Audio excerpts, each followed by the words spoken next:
Labendingan na tunganap ng tao kananan na idulakan na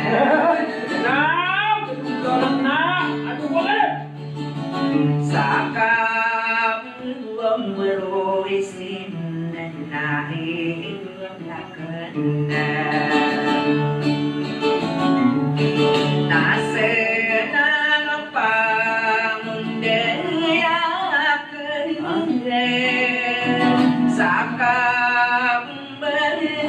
Rossi malaw kasi lamang tuwari na naiidolakan na sumakindat kaderatan na naiidolakan na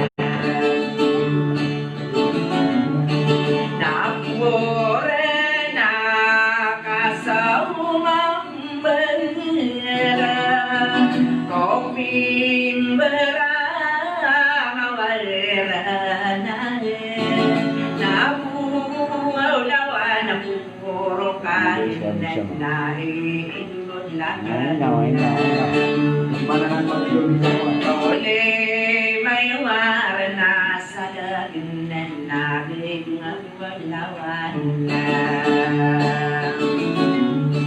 kakamberaso sa Himalayo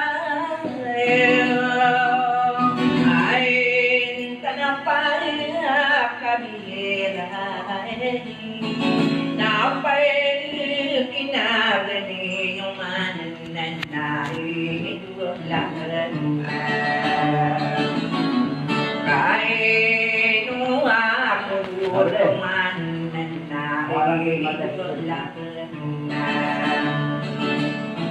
akakailan na itang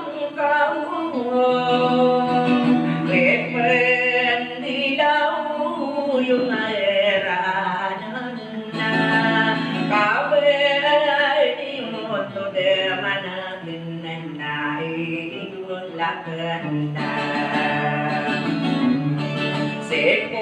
sekretary ay lalawin na naging magwalawan na apan nakeray na una simaunin sa leyamin napo lalawin na naging magwalawan na naibalasay mentari mula kailing magwalawan na kausapan ni pagpikiran o para palitanginanin nabukaku panasakupan na naiidolakan na nabukaku panambebenugan na naging magwalawan na sa ibang ginawain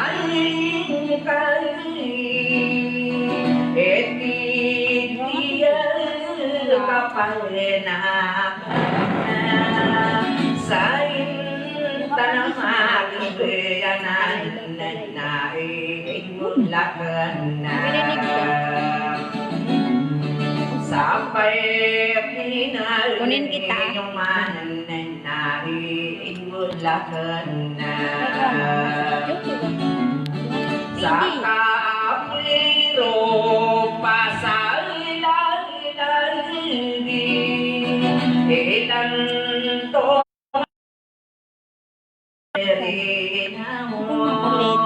kami nakapagilay ng naging walawan na sipot tayo lalawin ng naging walawan na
Kenapa om kuah? Pramis, tom yang ada recipe. Ini kan bisu. Ini kan nang. Segitu pesan. Nah, nang dia buku kuah liko duga bu. Berarti kan ke kuah ku.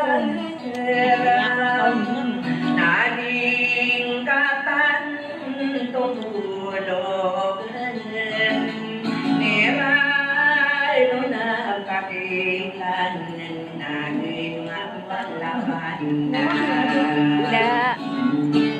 Aduh. Cuma di sini.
Alawang penasaran rokotan nari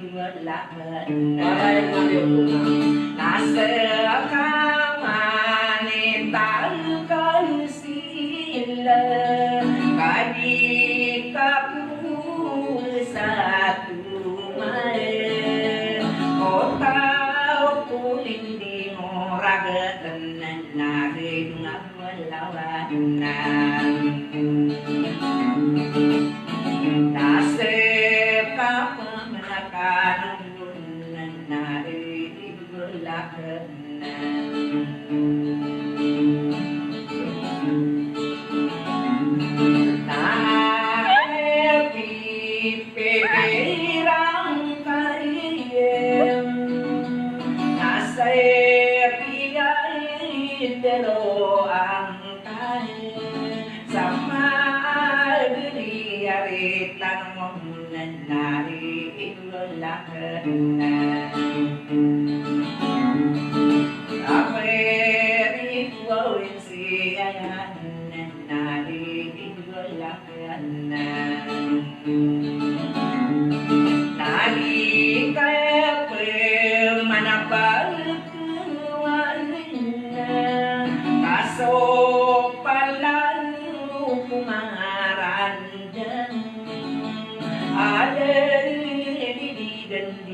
ko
Lagi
Matibubalo.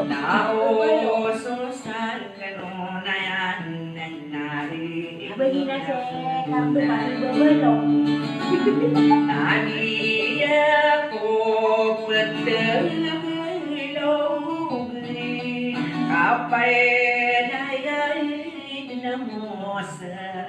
Oke.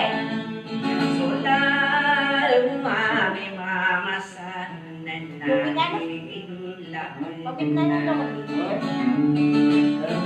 Sama iya paribunan nari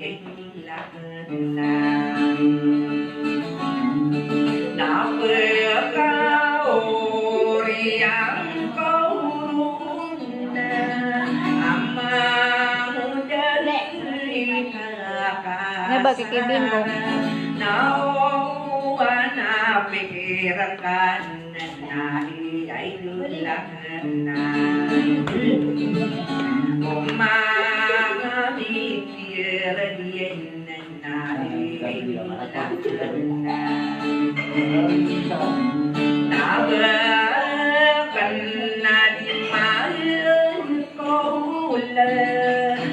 Sayang kain natin Sari mulo si unayan Naiinulak na